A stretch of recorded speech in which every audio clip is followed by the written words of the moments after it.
Hey guys, and welcome to the March edition of Book Talk.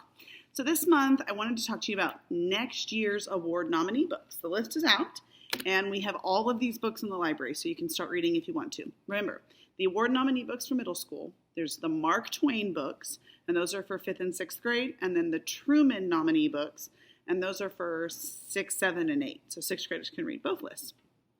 And these are the 12 most recommended books from librarians and teachers all across the state for that year. So this is next year's nominees.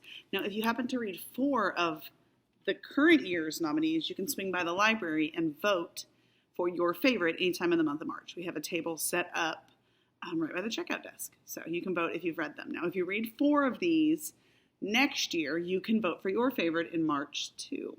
So I'm going to share 2 from the Mark Twain list and 2 from the Truman list with you today. So the first one I'm going to share is a Mark Twain. This one is called One Kid's Treasure. And the main character's name is Hugo.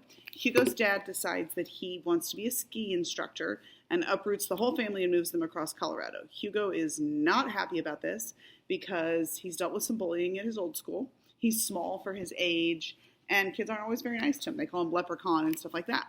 Well, Hugo gets to his new school and starts meeting people, and people find out that he's really good at trashology, which is like figuring out secrets about your life based on your trash.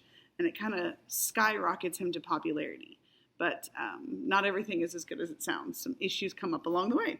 So really funny, cute book called One Kid's Trash. Okay, the next book I want to talk to you about is called Linked. And this one's on the Mark Twain list next year.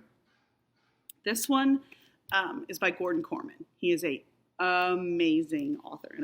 He wrote Restart and War Stories, which are 2 books that have been really popular in the library.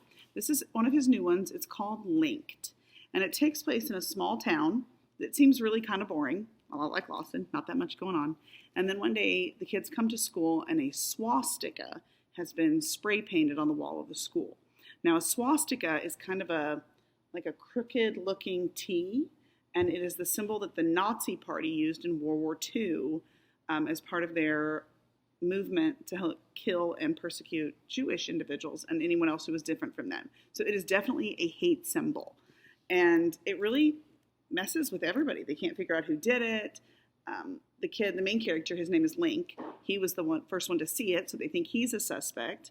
It also follows a girl who is Jewish in the town, and this has brought a lot of attention at her because she's the only Jewish one there, and it just puts a spotlight on her because that was a symbol used against people of the Jewish faith during World War II.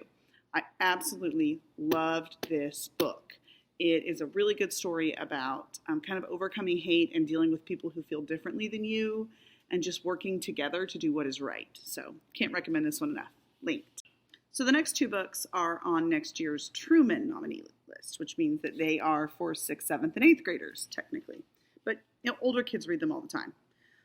So this first one is called Carry Me Home. This is an emotional, realistic fiction book.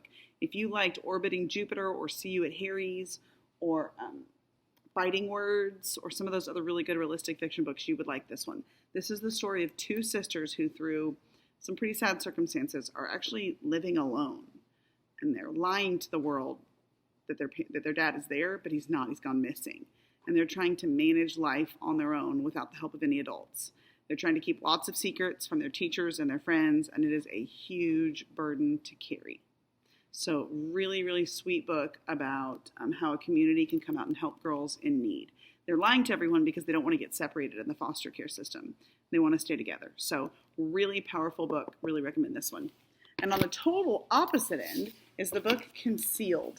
And I actually just finished reading this a few days ago.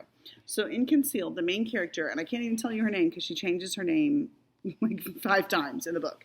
But she has been taught her whole life that she's in the witness protection program. She and her mom and dad move constantly. And all they have communication with is a guy named X who helps them get new identities every time they have to move and are close to getting found. And so she just lives her life. She's 12 years old. She lives her life constantly moving and changing her name. And then one day her dad leaves for just a short amount of time. While he's gone, her mom gets kidnapped and she ends up on the run with a friend of hers. And she has to spill it all and try to get help to see if she can keep her family alive. Action, adventure, kept me on the edge of my seat. So that's Concealed. Now remember, the award books are super awesome. They're recommended every single year from librarians and teachers all across the state. As a matter of fact, I have helped serve on the committees that pick them before. So I know all about how many people have read these books and why they're recommended. So we will have at least 3 copies of every one of them next year in the library. For right now, we only have 1 copy. And they're always kind of displayed by themselves. We have posters up so you guys can see what they are. They are guaranteed to be good books. So I would definitely recommend you read them. Thanks for paying attention this month. Stop by the library and say hi. And remember, always be a reader.